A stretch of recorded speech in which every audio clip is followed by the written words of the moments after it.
Of course, here is the rewritten story, optimized for viral YouTube narration. Eliza May Hartley figured she knew every sound the woods could make. She knew the sigh of wind through pine boughs, the crack of a branch under a deer's hoof, the tired groan of her own cabin settling deeper into the dirt. She'd lived out on the edge of nowhere so long, the wilderness was her only real neighbor, and it wasn't one for surprises. Until it was. It was late October, the kind of cold that feels like a warning. The air was sharp in her lungs, brittle on her knuckles. She was outside trimming dry juniper for kindling, her breath pluming in front of her face when she heard it. It wasn't wind. It wasn't an animal. It was a sharp, unnatural rustle in the undergrowth, and it was followed by a sound that had no business being this deep in the woods. Crying. A child. Muffled, short, panicked. Eliza froze. Her fingers were wrapped tight around the handle of her dull little hatchet. Nobody, and I mean nobody, wandered these woods without a lantern or a rifle. Not this far from Medicine Bend. Not with cougar prints the size of a man's fist found just last week near the ravine. It was suicide. Still, her boots turned on their own. She was moving before she even decided to. She followed the sound downhill, pushing through the thin, leaning pines and across the bramble-choked edge of the ravine. The crying had stopped, replaced by a silence that was somehow even more terrifying. And that's when she saw him. He was barefoot, bloody, couldn't have been more than 7 years old. A Kiowa boy crouched against a rock ledge, cradling a twisted ankle. His crying had stopped because he was now silent with terror. His eyes were wide, impossibly wide, and he was staring. Not at her. He was staring behind her. Eliza spun around just as a blur of tawny muscle and teeth exploded from the shadows. The cougar. It leaped, a silent, sailing angel of death, aiming right for the boy. There was no time to think, no time for a prayer. There was only motion. She brought the hatchet up, a clumsy, desperate arc, as the animal sailed past her shoulder. The blade wasn't sharp, but it was heavy. It caught the cougar's flank, not a deep cut, but enough to throw it off balance. The big cat hit the ground hard with a screech of fury, twisted its landing, and spun to face her. It yowled, a sound that ripped the quiet air to shreds. Yellow eyes, ancient and intelligent, flickered between her and the boy. Eliza stepped in front of the child, putting her own shaking body between him and the predator. Her heart was hammering against her ribs like it was trying to break loose. She raised the hatchet again, even though her arms ached with nothing but pure, unadulterated fear. She was a midwife, not a hunter. This was a fight she had absolutely no chance of winning. But the cougar didn't charge. It crouched, its long tail twitching. A low growl rumbled in its chest. It was waiting, weighing its odds. It looked at the hatchet, then at her eyes, then at the boy cowering behind her. And then it did something strange. It blinked, slowly, one long, deliberate blink. Then it turned and slipped back into the underbrush like smoke. Just gone. Eliza didn't move for a long, long time. The only sound was her own ragged breathing. The boy was staring up at her now. His lips were cracked, one eye already starting to swell shut. His ankle was bent at an angle that made her stomach turn. She knelt beside him, her movements slow, deliberate. Her hands hovered near his shoulder, but she didn't touch him. He didn't flinch. He just watched her. "I ain't gonna hurt you," she whispered. Her voice sounded thin and strange, like it didn't belong to her. Slowly, carefully, she pulled the heavy wool shawl from her shoulders and wrapped it around him. He winced from the pain in his ankle, but he let her. It was bad, turning a dark, ugly purple already. She'd seen enough sprains and breaks in her years to know this one was serious.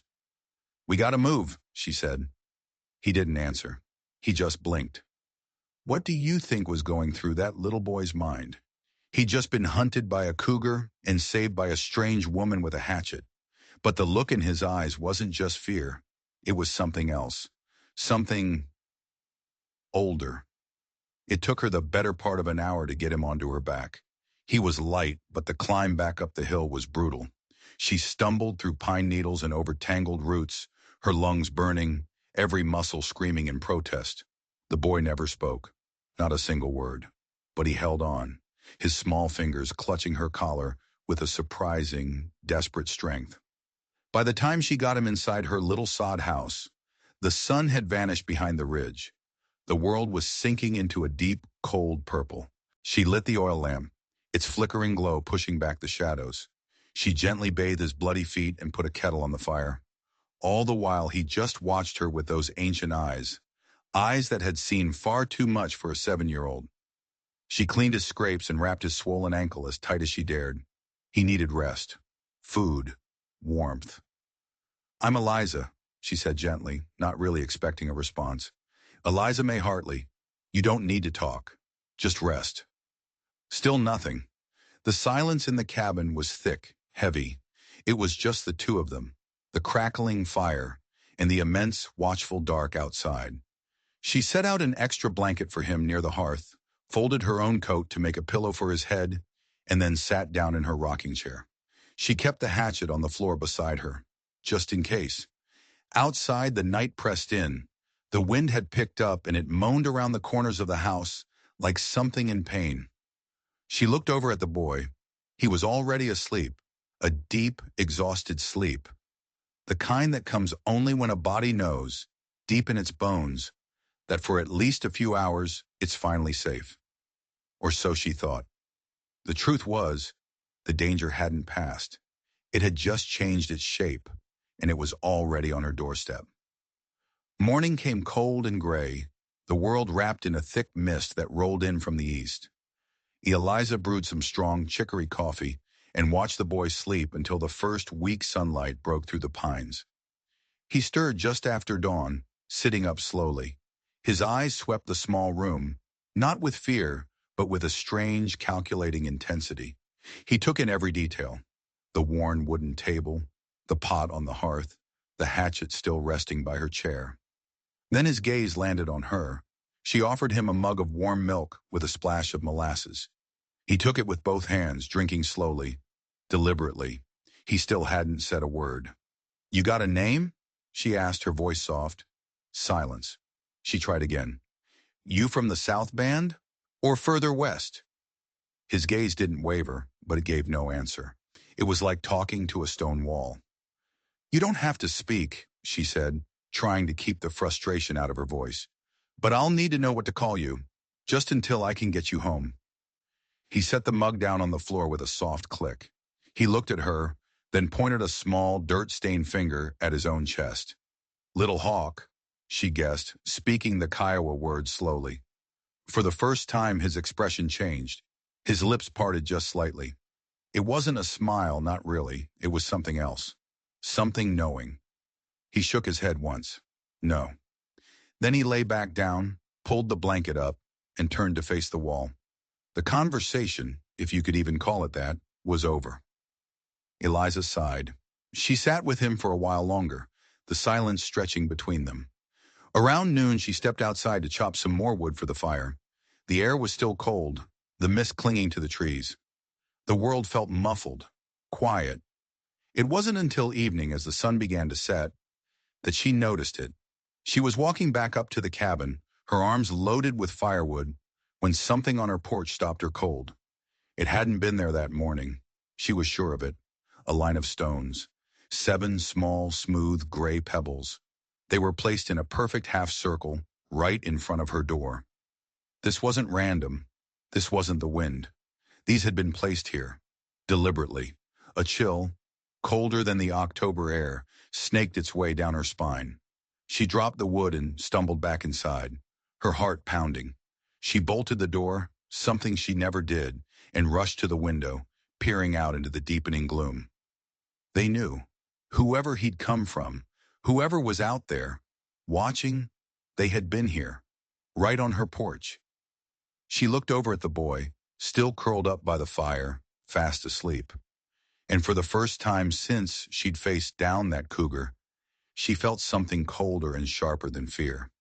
She felt seen. She was no longer just a rescuer. She was part of the story now, a story she didn't understand, written in a language of stones and silence, and she had a terrible feeling she was about to learn what it meant. The next morning the stones were gone. Eliza stood on the porch, her coffee growing cold in her hand, staring at the spot where they'd been. There was nothing there now but damp earth.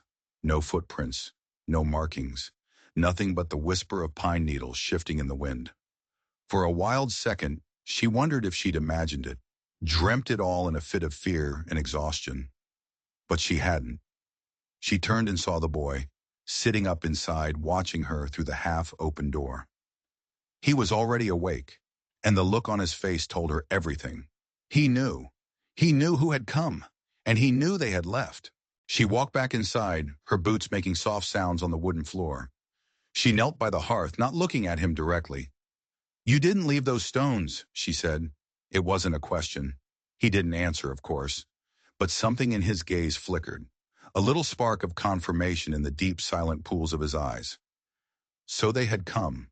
Whoever he belonged to, whoever had lost him, or maybe whoever had sent him. They had come to her door, left their silent message, and vanished without a trace. They were watching, waiting. For what? She stood up slowly, wiping her hands on her apron, a nervous habit she thought she'd broken years ago. "You got someone looking for you." The boy lowered his eyes. It wasn't shame, and it wasn't fear. It was just silence. It stuck to him like dust, this strange, heavy stillness. This wasn't the quiet of a shy child. This was the hush of someone who carried wounds far too deep for words. She didn't press him. What was the point? Instead, she handed him a slice of warm cornbread and a tin plate of beans. He ate slowly, carefully, like he wasn't used to being given food, or maybe he just didn't want the meal to end. Later that afternoon, Eliza stepped out to fetch water from the pump behind her cabin. The wind had shifted. It was coming from the north now, carrying the first real bite of winter. The trees weren't just rustling anymore.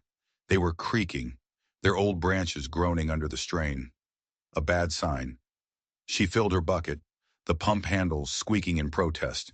When she turned back toward the house, she caught a flicker of movement out of the corner of her eye. She looked up. On the ridge above her cabin, just beyond her ramshackle fence line, a figure stood, a rider, a dark, still silhouette against the bruised gray sky. The horse was tall and quiet beneath him. He was too far away for her to make out any details, but she didn't need to. He wasn't moving. He wasn't just passing through. He was watching the house, watching her. Eliza's blood ran cold. She stared back, her knuckles white on the bucket handle, trying to will him to be a trick of the light, a shadow cast by a strange-looking tree. She stood there for a full minute, her heart a frantic drum against her ribs. He was real. Then she blinked, and he was gone, vanished, as if he'd never been there at all. Was she losing her mind? First the stones, now a phantom rider? Was the isolation finally getting to her? She hurried back inside, sloshing water over the rim of the bucket. She didn't bolt the door this time. What good would it do against a ghost? That night the chill returned with a vengeance. She built the fire up high and made a pot of strong mint tea. The boy, she'd taken to calling him Noah in her mind, a name that meant motion in his people's tongue, sat near the hearth, wrapped in her old patchwork quilt. His eyes were fixed on the flames, but she could tell he wasn't really seeing them. He was somewhere else entirely. He hadn't spoken a single word since she'd found him, but his presence no longer felt foreign. It was strange. He took up space in her little cabin like he was always meant to be there. After their silent supper, she pulled a small wooden box down from the mantel.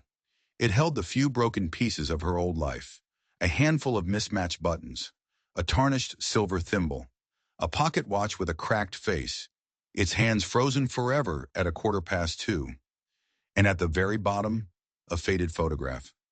Her husband Thomas, taken years ago, before the war had hollowed out his smile and put a permanent shadow in his eyes. She laid the photo on the table beside the lantern and just stared at it. "He was a quiet man, too," she whispered, mostly to herself. "Not like you, but quiet in the way of men who carry too much." Noah didn't look up. She didn't expect him to. The next day she knew she had to go into town. Her flour was low and she was nearly out of coffee. She saddled her old mule, her mind a whirlwind of questions. Who was this boy? Who were the people leaving stones and watching from the ridges? And was she putting herself in terrible danger by keeping him? The trip to Medicine Bend was tense. Every shadow seemed to hold a watching figure. Every gust of wind sounded like a whispered warning. The town was just two dusty streets, a general store, a feed depot, and a church that stood empty more days than not. She tied up her mule near the mercantile and stepped inside, the little bell above the door ringing sharply. Mrs. Dillard, the owner, a woman whose face was a permanent roadmap of disapproval, glanced up from her ledger. Her pen paused mid-scribble. "Well now," she said, her voice dry as dust. "Thought you'd dropped off the face of the earth, Eliza." Eliza just nodded, pulling a small, crumpled list from her coat pocket. "Need flour, coffee, and a bit more salt." Mrs. Dillard's eyes narrowed. She scanned Eliza from head to toe, taking in the torn edge of her hem, the deep, healing scratch on her wrist from a stray branch, the new, worried lines around her eyes. "You all right out there? You look like you've seen a ghost." Eliza met her gaze, her voice flat and even.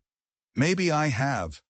Mrs. Dillard hesitated, then leaned in conspiratorially, her voice dropping to a loud whisper. "Folks are saying there's a new trail cut near your ridge. Fresh horse prints. They're saying it's Kiowa." Eliza said nothing. She just waited. The shopkeeper looked her over again. "Don't you tell me you've been harboring someone." The words hung in the air, ugly and sharp. A man sorting through a barrel of dried beans in the corner stopped what he was doing and turned his head to listen. "I saved a child," Eliza said, her voice ringing with a strength that surprised even her. "A Kiowa boy." The room fell dead silent. You could have heard a pin drop. Mrs. Dillard blinked, her mouth hanging open slightly. "You did what?" "A cougar was on him. I chased it off," Eliza said, her voice steady as a rock. "He's hurt bad. He's been staying with me." The silence in the store grew heavier, more menacing. The man by the beans took a slow step back, as if she were carrying a plague. Mrs. Dillard finally found her voice, and it was dripping with scorn. "Are you sure it wasn't a trap, Eliza? You know how they are. They use their own kids as bait." Eliza held her ground. "This wasn't a trap." The shopkeeper crossed her arms, her face set like stone. "Well, you'd best hope he leaves before someone with a rifle finds out he's there. Or worse, before someone starts thinking you're a sympathizer." "I don't need sympathy," Eliza said, her voice dangerously quiet. "I need flour." But as she rode home, the supplies heavy in her saddlebags, Mrs. Dillard's words echoed in her head. A trap. Was it possible? Had she been a fool? She arrived back at her cabin as the clouds thickened, promising a cold rain. She unpacked the supplies, her mind racing. When she walked back to the hearth, she saw Noah was awake. He was drawing in the ash with a stick. She looked closer. They weren't just idle scribbles. They were symbols. Strange, sharp-angled circles with slashes through them. A spiral that ended in a cross. "What's that?" she asked softly. He looked up at her, his eyes unreadable. He paused, then, very deliberately, he drew one last mark in the ashes. A triangle with a long, curved tail. Then, with a single, swift motion, he wiped it all away with the heel of his palm. Something tightened in Eliza's chest. The symbol, the triangle with the tail. She knew it. She had seen it before. But where? That night she dreamed of fire. Pines burning against a black sky. The thunder of hooves pounding through smoke. She heard a woman screaming, a terrible high-pitched wail in the Kiowa tongue. And in the middle of the inferno stood the boy, Noah. He was perfectly still, untouched by the flames. And his eyes were glowing like hot coals. 3 nights after her trip to town, she woke with a start. It was just before dawn, that deep, dark hour when the world holds its breath. She'd been woken by a sound she hadn't heard in years. Knocking. Not the frantic pounding of someone in trouble, not the demanding rap of the law. This was different. 2 soft, deliberate taps on her door. It sounded less like a demand and more like respect. Her heart leaped into her throat. She grabbed the hatchet, its familiar weight a small comfort in her hand, and crept to the door. She tucked the weapon just behind her hip, hidden in the folds of her nightgown, and slowly, cautiously, pulled the door open. There was no one on the porch. The world was still and silent, bathed in the pale pre-dawn light. But something had been left there. Not tossed, not dropped. Placed, carefully, right in the center of her doormat. It was a necklace, a thick cord of braided black leather, and hanging from it was a pendant, carved from a piece of gleaming black obsidian. It was shaped into a perfect, stylized bear's paw. Eliza froze. The pendant gleamed in the lamplight, its edges smooth and precise. This was not something a child could make. This was the work of a master craftsman, and it was certainly not something anyone from Medicine Bend would leave on her doorstep. She picked it up. It was cool and heavy in her hand. She held it like it might vanish into smoke. She backed inside, her mind reeling. She turned and saw Noah, watching her from the shadows by the hearth. He wasn't surprised. He didn't ask what it was. He didn't reach for it. He just looked at the pendant in her hand, and then he looked at her, and he nodded. Just once. A slow, solemn acknowledgement. Eliza stepped back from the door and slid the heavy bolt into place. She walked over to the table and set the pendant down next to the faded photograph of her husband, the ancient carved stone next to the ghost of her past. Something had shifted. The feeling in the cabin was no longer just fear or wonder. It was presence. It felt like the room was suddenly crowded, filled with unseen watchers. She wasn't alone in this anymore. Not by a long shot. And she had the terrifying feeling that someone, the owner of that pendant, was about to step out of the shadows. The third dawn after the necklace appeared broke with a sky like poured milk, gray, low, and heavy. The silence outside wasn't peaceful, it felt watchful. Eliza hadn't slept. She'd spent the night in her rocking chair, keeping the fire alive, one hand always resting near the hatchet. She no longer knew what she was more afraid of, hearing footsteps or hearing nothing at all. Noah had been asleep for hours, curled up beneath her old quilt. But before he drifted off, he'd done something strange.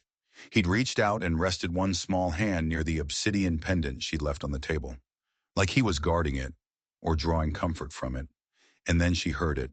Hoofbeats, not hurried, not scattered, like a posse from town would be. This was different. Measured, rhythmic, a procession. 4 hooves striking the damp earth in a steady, deliberate beat, and then more behind them. She crept to the window and moved the thin curtain, just a hair. 3 riders. Kiowa. They sat on their horses at the edge of her yard, framed by the leaning pines like statues from another time. They weren't threatening. They were just there, waiting. One of them dismounted. He was the tallest of the 3, with long, dark hair tied back with a thin strip of hide. He wore a long coat of deerskin, fringed and faded from years of sun and rain. And around his neck, resting against his chest, hung something carved and worn, a bear's paw, just like the pendant on her table. He didn't raise his voice. He didn't knock. He just walked up her steps with a quiet, powerful grace and stood still for a long moment. Then he reached into a pouch at his side and placed a small bundle, wrapped in bright blue cloth, at the base of her door. He turned as if to leave, but then he paused. And he spoke. His voice was quiet, but it carried across the yard with perfect clarity. "You saved my son." He turned back to face her door.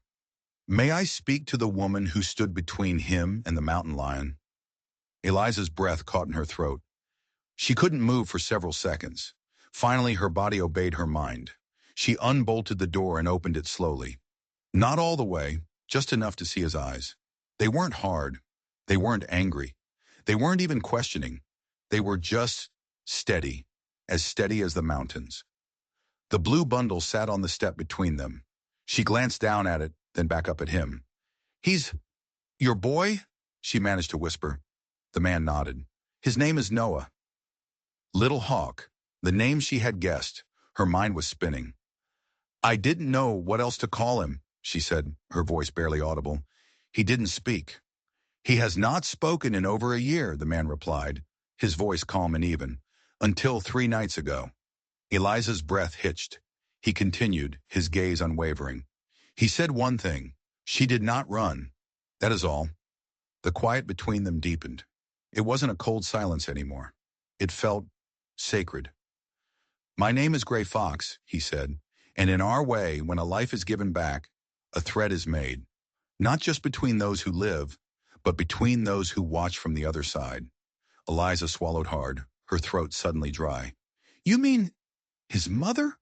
Gray Fox's expression shifted, just barely, but the ocean of hurt beneath the surface rose like smoke. "She died one winter past," he said, his voice dropping slightly. "The river took her, but she kept him above the water long enough for our people to pull him out. He has not spoken her name since that day."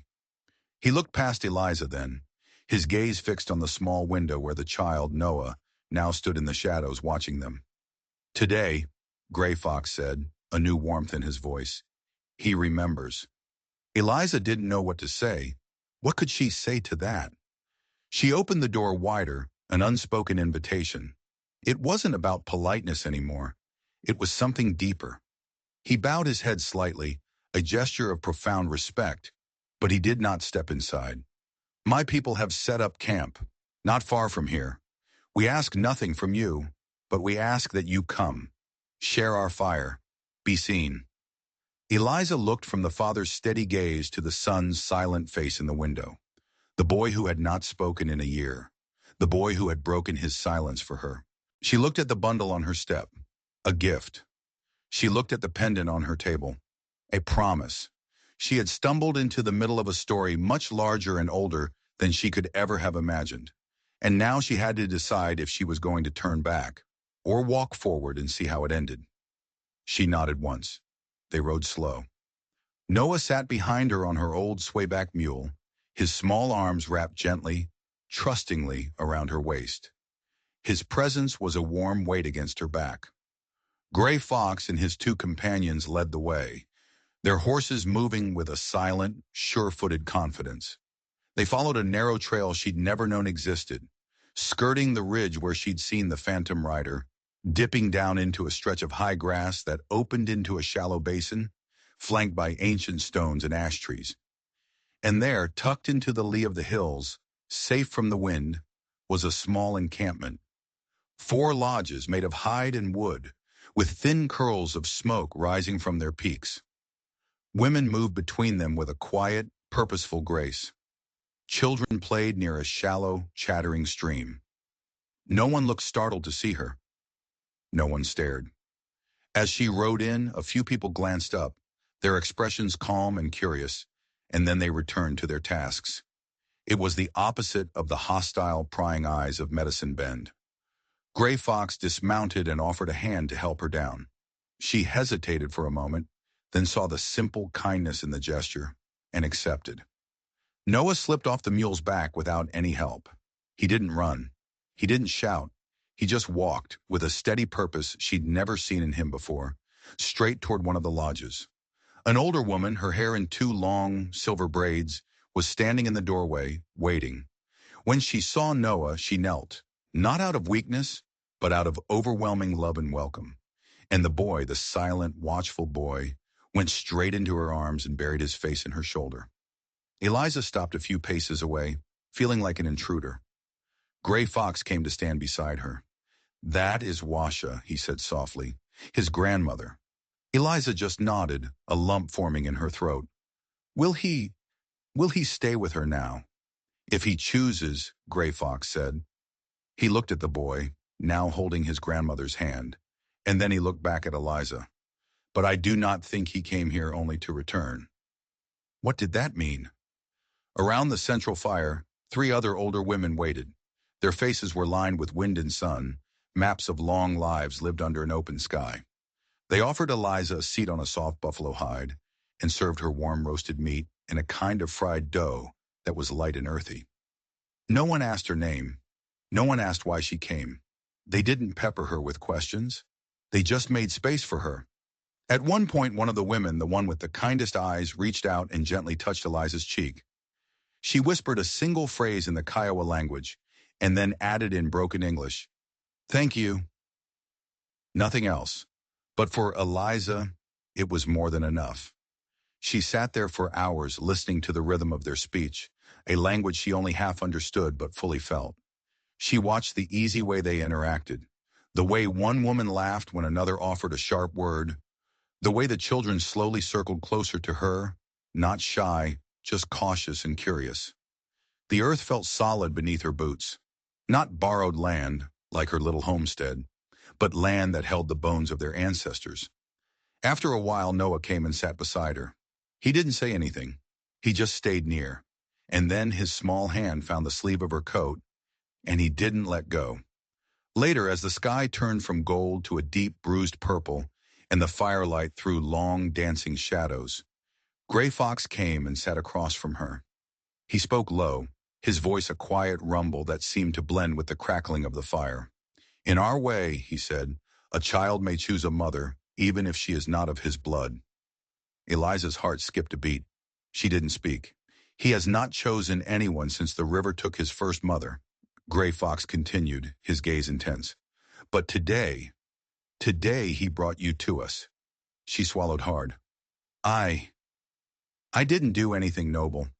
I just got in the way of a cougar. A small, gentle smile touched Gray Fox's lips. Then that was where you were meant to be. Noah leaned his head against her arm. The simple, trusting weight of him, the heat of his small body, filled a hollow in her chest she hadn't even known was there. A hollow that had been carved out years ago when she'd buried her own child, a baby girl who had lived only 3 short days. I don't know what to do with this, she whispered, her voice thick with emotion. Gray Fox's voice was soft, kind. You do not need to know. You only need to stay near. She looked down at the boy, then up at the fire, then back at the trail that had brought her here. She didn't feel like a visitor anymore, not even a guest. For the first time in a very long time, she felt placed, as if some invisible mapmaker had drawn a line from her lonely cabin directly to this circle of fire. But there was a new, unsettling thought forming in the back of her mind. Gray Fox said Noah had been silent for a year, since his mother died. He said the boy had only spoken 3 words. She did not run. But that wasn't true. She remembered the moment in the ravine, right after she'd found him, just before the cougar attacked.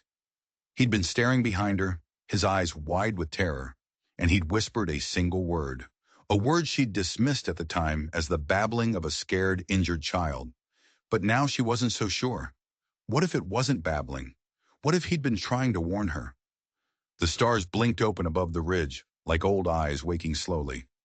Eliza sat near the fire, her knees drawn up to her chest, her hands resting in her lap. The camp had settled into a quiet rhythm. No words were spoken. None were needed. Noah was a constant, warm presence at her side, his small frame leaning against her arm like a branch that had finally found a place to rest. Across the fire, Gray Fox worked quietly on a long strip of hide, scraping it smooth with a tool carved from bone.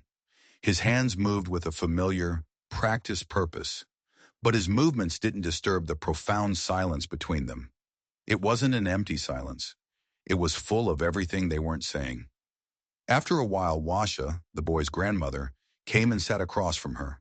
Her gray braid hung over one shoulder, and her face, lined by sun and wind, seemed to hold both storm and calm within it. In our way, she said, her voice gentle but firm, a child does not speak a name unless his heart has placed it there. Eliza looked up, confused. Placed it? Washa nodded. We do not make our children choose, but when they do, when they name someone, mother, sister, aunt, it is not a light thing, it is not a habit, it is spirit choosing spirit. Eliza swallowed, her heart aching with a bittersweet mix of hope and sorrow. He hasn't called me anything. He does not need to, Washa said, her old eyes soft with understanding. He follows you. He sits close to you. He brings you to his people. His spirit has chosen, even if his tongue has not yet found the words. The weight of that statement settled over Eliza. She looked down at the boy who had now fallen asleep, his head resting in her lap. I've lost before, she heard herself say, the words coming out in a quiet rush. A child, my own, a long time ago. Washa's gaze didn't shift. There was no pity in it, only a deep, shared knowledge. Then you understand, she said simply. The fire popped, sending a shower of sparks up into the night sky. Across the clearing, someone began to softly drum. It wasn't a ceremonial beat. It was just a rhythm, steady and low, like a heartbeat rising from the earth itself. That night they gave Eliza a small lodge of her own. It smelled of cedar and old ash, and though it held no furniture, just soft, woven mats and thick furs, it felt fuller and more welcoming than her house ever had. She lay down beside the small pile of glowing coals they left for heat, and for the first time in as long as she could remember, she didn't wake once during the night. At dawn, she stepped out into the crisp morning air to find Noah already sitting near the central fire. He was awake, his legs crossed, and he had something wrapped in a piece of buckskin in his lap. He didn't say anything, just looked up at her. Then, with great care, he unwrapped the bundle. It was a small, crudely made doll. Its body was a bundle of twigs tied with sinew, its head a smooth river stone. It had a shock of dark hair made from horsetail, and its hands were painted with a stark red pigment. A chill went through her. She recognized it instantly. It was a doll just like one she had found on her porch a few days earlier. The first time she'd gone into town, she had thought it was just a strange bit of trash blown in by the wind and had tossed it into the woods. But this one was slightly different. This doll wore a new sash, a thin strip of leather painted with tiny white dots, wrapped carefully around its waist. She knelt in front of him, her voice a hushed whisper. Did you leave the other one for me?" Noah nodded once. "You fixed it?" she asked, her voice catching. He shook his head, then held this new doll out to her. A gift. She reached out slowly, taking it from him as if it might shatter. Its little red hands were unnerving. They looked like they were stained with blood. "You made this one for me?" He didn't answer with a nod this time. He reached out his own small hand, placed it over hers where she held the doll, and whispered a single word. A word that hit her like a physical blow. "Mother." It wasn't a question, it was a statement, a naming. Eliza felt the world tilt on its axis. Something inside her, a tight, knotted rope of grief she had carried for over a decade, finally loosened its grip. She didn't cry, but her breath hitched and her heart ached with a pain that was also a release. He had chosen her. Later that morning, as she sat with the doll in her lap, trying to process everything that had happened, Gray Fox approached. He carried a folded hide bundle, which he offered to her with both hands, a gesture of great formality. When she unwrapped it, she gasped. Inside was a bracelet, exquisitely made of polished bone, turquoise and dark wood beads, all strung on twisted sinew. It was simple, powerful, and undeniably ceremonial. She stared at it, then back at him, shaking her head. I can't. This is too much. I'm no one." Gray Fox's voice was calm even. "You are the reason my son speaks again. You are the one his spirit follows. My people have already accepted you." She looked down at the beautiful bracelet, then back up at him. "And you?" The question slipped out before she could stop it. He didn't flinch. His steady gaze held hers. "I did not come to you to repay a debt, Eliza. I came because I believe there is something sacred between those who do not look away from another's pain." His eyes held hers. There was no hunger in them, no pleading, just a quiet, powerful presence, like the earth, like a tree that has always stood in one place but never asked to be seen. For a long moment, she said nothing. She looked at the bracelet, at the boy playing by the stream, at the firelight dancing on the hard-packed dirt, and she whispered, "It doesn't feel like I'm trying to belong anymore. It feels like I already do." Gray Fox nodded. "Then you do." But as she fastened the bracelet around her wrist, a darker thought began to surface. The first doll, the one with the red hands. He had left it for her before she found him. How was that possible? And then she remembered the word he'd whispered in the ravine, just before the cougar attacked. He hadn't been babbling. He hadn't been warning her about the cougar behind her. He'd been looking at the cougar, and he had said, "Thomas," the name of her dead husband. By midday, she knew she had to go back. "Just for now," she told Washa, her voice feeling thin and uncertain. "I'll return soon. I just, I need to tie things off back home." Washa nodded, her eyes full of a knowledge that Eliza couldn't yet grasp. She seemed to understand things before they were even spoken. Noah stood near the lodge, not clinging to her, just watching. His silence had returned, but it felt different now. Less like a wall, more like a quiet pool of water. When Eliza bent to hug him goodbye, he did something unexpected. He stepped back, out of her reach, and gripped the hem of her skirt. "I'll be back," she said gently, her heart twisting in her chest. He didn't nod. He didn't seem to believe her. Not yet. Gray Fox stepped beside him, resting a hand lightly on the boy's shoulder. "Let her go, little one." Noah looked up at his father, then back at Eliza. He released her skirt without a sound, but his silence and the question in his eyes followed her all the way down the ridge and back to her empty cabin. Medicine Bend hadn't changed. It never did. But she had. As she rode past the general store, the men loitering on the porch fell silent, their eyes following her like flies on a fresh wound. She kept her head high, her shoulders straight. At the town pump, a man who had known her for 20 years saw her coming and let the handle fall, turning his back on her before she even reached it. She didn't flinch. She was no longer asking for their acceptance. She was no longer waiting to be chosen. That evening, her own house felt wrong. It wasn't lonely anymore. It was empty. It felt like a skin she had shed. She missed Noah with a physical ache. Not just his quiet presence, but the way he had called up something fierce and tender in her. Something she thought had died with her daughter. Her eyes landed on the bracelet still fastened to her wrist. The carved bone shimmered faintly in the low light. She smiled. The next morning, she walked back into Medicine Bend, not to ask for acceptance, but to buy fabric, buttons, and thick thread. She ignored the whispers and the hostile stares. She had a purpose. She sewed all afternoon, her fingers sure and steady. By sundown, she had finished it. A new shirt, small, simple, made of soft blue cotton. A shirt for a boy who liked to sit quiet and watch the fire. She wrapped it in brown paper, tied it with a leather cord, and as the last light of day bled from the sky, she walked out to the edge of the woods. She left the package on the same flat rock where the hidden trail to the Kiowa camp began. She didn't wait. She didn't look back. She just turned and walked home. The next morning, just after sunrise, there was a knock on her door. 2 soft taps. She opened it, and her heart soared. Noah stood there. He was wearing the new blue shirt. His dark hair had been freshly braided.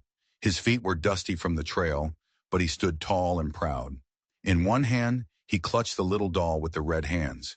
In the other, he held out a small bundle wrapped in hide. She opened it. Inside was a second bracelet, smaller, child-sized, a perfect match to her own. "Now we match," he said softly, his voice clear as a bell. She didn't ask how he got there, or if Gray Fox had brought him. It didn't matter. He was here. He had come back to her. That night, after Noah had eaten and curled up beside the hearth, the doll nestled against his chest, Eliza sat in her rocker, staring into the fire.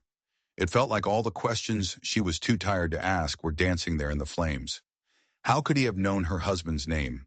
How could he have left a doll for her before she even met him? About 2 hours later, there came another knock. She knew who it would be before she even reached the door. Gray Fox stood in the twilight, the horizon behind him a brilliant smear of gold and indigo. His expression was calm, but there was something searching in his eyes, like he was trying to read the shape of her silence. "He left before I could stop him," he said simply. Eliza nodded, one hand resting on the doorframe. "He's not lost." Gray Fox tilted his head, waiting. "He's just home," she added, her voice quieter now. For the first time, Gray Fox stepped up onto her porch. He moved not with authority, but with a kind of reverence, like a man crossing onto sacred ground. Behind her, Noah stirred at the sound of his father's voice. The boy rose slowly, barefoot, and walked to the doorway. He didn't speak. He simply reached out and took Gray Fox's hand in one of his and Eliza's hand in the other.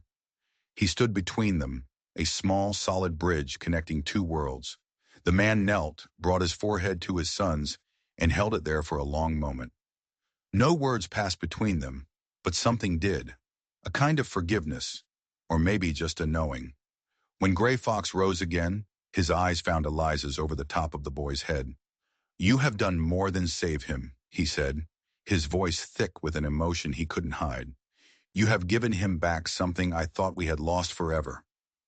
She looked down, the weight of that truth settling heavy and warm in her chest. "You can stay," she said, the words surprising her as they came out. "Both of you. Just for the night if you want." Gray Fox looked at the boy, then at the firelight spilling from her doorway, at the quiet hum of the wind brushing through the grass. A slow smile spread across his face. "He already decided to stay," he said at last. "I would only be catching up." And that's how it began. The next few days passed in a gentle, undefined rhythm. There were no declarations, no grand promises, just living. Each morning, Gray Fox would rise early. He'd gather wood or check his snares, returning before the sun had fully warmed the cabin walls. He didn't ask for tasks. He simply saw what needed to be done and did it. He mended her fence. He patched a leak in her roof. He tended to the quiet spaces, to the land, and to her. Noah followed Eliza everywhere, a silent, happy shadow. Sometimes he would hum a soft, tuneless song as he worked alongside her in the garden. He carved tiny figures from scraps of wood with her old sewing shears. And every evening, as dusk fell and the fire popped low, he would rest his head against her shoulder. At night, the three of them would sit by the fire, a man, a woman, and a child. They looked for all the world like any other family, not because they were trying to be, but because they were. Then the town noticed. It started with glances, then whispers that died the moment she got close. When Eliza walked to the market with Noah holding her hand, people would literally cross the street to avoid them. When Gray Fox followed a few paces behind, his presence quiet but powerful, conversations would stop dead. It wasn't loud or violent. It was a cold, heavy shunning, the kind that seeps into your bones. One afternoon, the preacher's wife, Mrs. Gable, knocked on her door. She wore pristine white gloves, even though the day was warm, and her smile was a brittle, painted-on thing that didn't reach her eyes. "Just thought I'd check in on you, Eliza," she said, her voice dripping with false honey. She stepped inside without waiting for an invitation. Eliza offered no tea. The woman's eyes scanned the room, her gaze sharp and judgmental. She noted the second plate on the table, the single eagle feather tucked into the frame of the window, the little doll cradled on a woven mat by the hearth. "We all just want you to be happy, dear," she said, her voice cloying. "But there are proper ways to do things, without confusing people." Eliza didn't answer. She just walked to the door and opened it wide. The message was clear. The woman left, her fake smile and her clean white gloves uncreased. That night Eliza found Gray Fox outside, sharpening a blade against a whetstone, the firelight catching in the silver streaks in his hair. "They think I should be ashamed," she said quietly, sitting on the chopping block beside him. He paused his work. "Are you?" "No," she said, surprising herself with the certainty in her voice. "Not of this. Just of how long I wasted needing their approval." Gray Fox set the blade down. "In our way," he said, his voice a low rumble, "shame belongs only to those who abandon what is sacred, not to those who protect it." Just then, the cabin door creaked open. Noah peeked out from behind it, a blanket clutched in his hand. He walked out, slow and sleepy, and climbed right into Eliza's lap, burying his face in her neck. She wrapped her arms around him, his weight small but solid, an anchor in a hostile world. "Do you think he understands any of this?" she asked softly. Gray Fox nodded. "Children do not always understand the world with words, but they always know who their people are." Eliza looked down at the boy's dark hair, his closed eyes, and she whispered, "Then maybe I do too." The first real frost came that night. It laid a crisp, thin blanket of white over everything, like powdered glass on the windows. When Eliza rose, Noah was already sitting at the table, the doll in his lap, the matching bracelet on his wrist. She poured some water into a tin cup for him. "Want honey in it today?" He nodded, then set the doll down carefully. He stared at her, his gaze longer and more intense than usual, like he was measuring something invisible. And then he said it, soft, clear, and full of a certainty that shook the foundations of her world. Mama. She froze. Her hand was on the honey jar, her breath stilled in her lungs. The word hung in the quiet air of the cabin, shimmering. What? What did you say, sweet boy? She whispered, her voice trembling. He stood up from his chair, walked to her side, and slipped his small, warm hand into hers. You're my mama, he said again. It wasn't a question. It wasn't a wish. It was a fact, as solid and real as the floor beneath her feet. Her knees gave a little, and she had to catch herself on the edge of the table. She knelt beside him, pulled him into her arms, and held him so close she could feel his heart beating against hers. The ache she had carried in her ribs for a decade, the ghost of her lost daughter, the crushing weight of her loneliness, it all just loosened its grip and disappeared, replaced by the solid, living warmth of the boy in her arms. Later that afternoon, as she was stitching a soft new satchel for him, one just big enough for his doll and his carving tools, the town school teacher, Mr. Rowan, rode up the trail. He was a kind if timid man. Word travels fast, Eliza, he said, tipping his hat. Folks are saying that he called you mother. Eliza didn't look up from her sewing. He did. And you're keeping him then? I'm not keeping anyone, Mr. Rowan, she said, finally meeting his eyes. I've just been found. He stood there for a long, quiet moment, twisting the brim of his hat in his hands. It's not the way people here would choose to make a family, he said finally. No, she replied, threading her needle again with a steady hand. But I don't think I'm here to be chosen by them anymore. That evening, Gray Fox returned from hunting, his arms full of wrapped meat and wild onions. When he saw the new satchel and the way Noah was curled up in her lap, fast asleep, he paused in the doorway. He didn't speak. He didn't need to. He simply looked at them, and a slow, profound understanding softened the lines around his eyes. The boy had named her, and in his world, that name was a bond more powerful than any rumor, any preacher, any law written by men. Spring crept in slow that year, the land testing each thaw with a new frost, full of doubt. But the day finally came when the earth was soft and the air smelled of new life. Eliza stood at the edge of the woods with a small cedar box in her hands. Inside she had placed the bracelet Gray Fox had given her, the doll's first little leather sash, and a scrap of her old apron, still stained with a faint brownish spot from the day of the Cougar attack. I thought I'd burn it, she said to Gray Fox, who stood beside her. Let all the fear in the past go. He looked at the box, then at her. Or, he said gently, you could plant it. She looked at him, startled. He handed her a small spade.